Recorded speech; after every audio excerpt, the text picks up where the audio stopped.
ಹರೇ ಕೃಷ್ಣ. ನಮಸ್ಕಾರ ಸ್ನೇಹಿತರೆ. ಇಂದಿನ ಶ್ಲೋಕದಲ್ಲಿ ಅರ್ಜುನನ ಪ್ರಶ್ನೆಗೆ ಶ್ರೀಕೃಷ್ಣ ಉತ್ತರವನ್ನು ಕೊಡ್ತಾನೆ. ಎಲ್ಲದಕ್ಕೂ ಮೂಲ ಕಾರಣ ನಮ್ಮೊಳಗಿರುವ ಬಯಕೆ.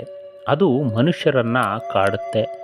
ಆ ಬಯಕೆಗಳನ್ನು ಈಡೇರಿಸಿಕೊಳ್ಳೋದಕ್ಕೆ ಮನುಷ್ಯ ತಪ್ಪುಗಳನ್ನು ಮಾಡ್ತಾನೆ ಅಂತಲೇ ಶ್ರೀಕೃಷ್ಣ. ಅರ್ಜುನನ ಪ್ರಶ್ನೆಗೆ ಮತ್ತೆ ಶ್ರೀಕೃಷ್ಣ ತನ್ನ ಮಾತನ್ನು ಮುಂದುವರಿಸ್ತಾನೆ. ಭಗವದ್ಗೀತೆಯ 3ನೇ ಅಧ್ಯಾಯ ಕರ್ಮಯೋಗದ 38ನೇ ಶ್ಲೋಕ. ಧೂಮೇನಾವ್ರಿಯತೆ ವಹ್ನಿರ್ಯಥಾಧರ್ಷೋ ಮಲೇನ ಚ ಯತೋಲ್ಬೇನಾವೃತೋ ಗರ್ಭಸ್ತತಾ ತೇನೆ ಧಾಮಾವೃತಂ. ಈ ಶ್ಲೋಕದ ಅರ್ಥ, ಯಾವ ಪ್ರಕಾರವಾಗಿ ಹೊಗೆಯಿಂದ ಅಗ್ನಿಯು ಮತ್ತು ಕೊಳೆಯಿಂದ ಕನ್ನಡಿಯು ಮುಚ್ಚಲ್ಪಡುತ್ತದೆಯೋ ಹಾಗೂ ಯಾವ ಪ್ರಕಾರವಾಗಿ ಜರಾಯು ಎಂಬ ಪೊರೆಯಿಂದ ಗರ್ಭವು ಆವರಿಸಿಕೊಂಡಿರುತ್ತದೋ ಹಾಗೆಯೇ ಈ ಕಾಮದ ಮೂಲಕ ಈ ಜ್ಞಾನವು ಆವರಿಸಿಕೊಂಡಿರುತ್ತದೆ ಅಂತಲೇ ಶ್ರೀಕೃಷ್ಣ. ಈ ಶ್ಲೋಕದ ಭಾವಾರ್ಥ, ಹೊಗೆಯಿಂದ ಬೆಂಕಿ ಕವಿದಂತೆ.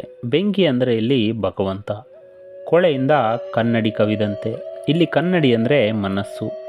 ಗರ್ಭಕೋಶದಿಂದ ಭ್ರೂಣ ಕವಿದಂತೆ ಅಂದರೆ ಜೀವ. ಕಾಮದಿಂದ ಈ ಎಲ್ಲವೂ ಕವಿದುಕೊಂಡಿದೆ.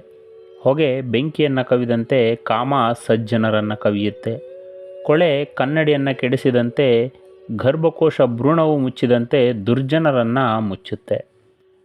ರಾಗದ್ವೇಷಗಳು ಹೇಗೆ ನಮ್ಮ ಕಣ್ಣನ್ನು ಕಟ್ಟುತ್ತವೆಯೋ ಅನ್ನೋದಕ್ಕೆ ಒಂದು ಸುಂದರ ವಿವರಣೆಯನ್ನು ಇಲ್ಲಿ ಶ್ರೀಕೃಷ್ಣ ಕೊಡ್ತಾನೆ. ಎಲ್ಲವನ್ನ ಬೆಳಗುವ ಬೆಂಕಿ ಅದು ತಾನು ಬೆಳಗುತ್ತದೆ ಹಾಗೂ ಎಲ್ಲವನ್ನ ಬೆಳಗಿಸುತ್ತೆ. ಆ ಬೆಂಕಿಗೆ ಹೊಗೆ ತುಂಬಿದಾಗ ಬೆಂಕಿ ಕಾಣೋದಿಲ್ಲ ಹಾಗೂ ಬೆಳಗೋದು ಇಲ್ಲ. ಭಗವಂತ ಬೆಂಕಿಯಂತೆ, ನಮ್ಮ ರಜೋಗುಣ ಹೊಗೆಯಂತೆ. ನಮಗೂ ಭಗವಂತನಿಗೂ ನಡುವೆ ಈ ರಜೋಗುಣದ ಪರದೆ ಬೆಂಕಿಯಿಂದ ಸುತ್ತಿದ ಹೊಗೆಯಂತೆ. ಹೊಗೆ ಅನ್ನೋದು ಕಾಮದಿಂದ ಅದು ನಮ್ಮನ್ನು ಮುಚ್ಚುತ್ತೆ. ಇದು ಸಾತ್ವಿಕ ಮನುಷ್ಯನಿಗೆ ಶ್ರೀಕೃಷ್ಣ ಕೊಟ್ಟ ದೃಷ್ಟಾಂತ. ಇನ್ನು ರಾಜಸರಿಗೆ ಕೃಷ್ಣ ಕೊಡುವ ದೃಷ್ಟಾಂತ ಅಂದರೆ ಅದು ಮಸಿ ಬಳಿದ ಕನ್ನಡಿ. ಕನ್ನಡಿಯಲ್ಲಿ ಧೂಳಿದ್ದರೆ ನಮ್ಮ ಮುಖ ಸರಿಯಾಗಿ ಕಾಣೋದಿಲ್ಲ.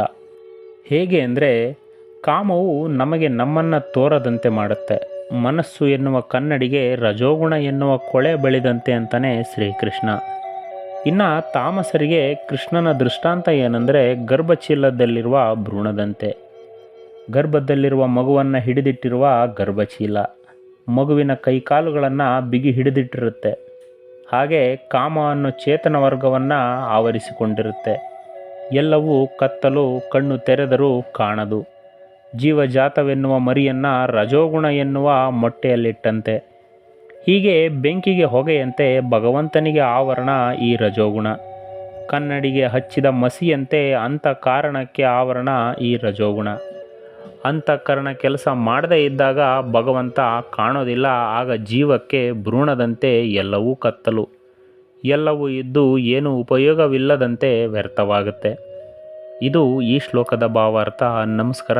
ಶ್ರೀಕೃಷ್ಣ ಅರ್ಪಣಮಸ್ತು.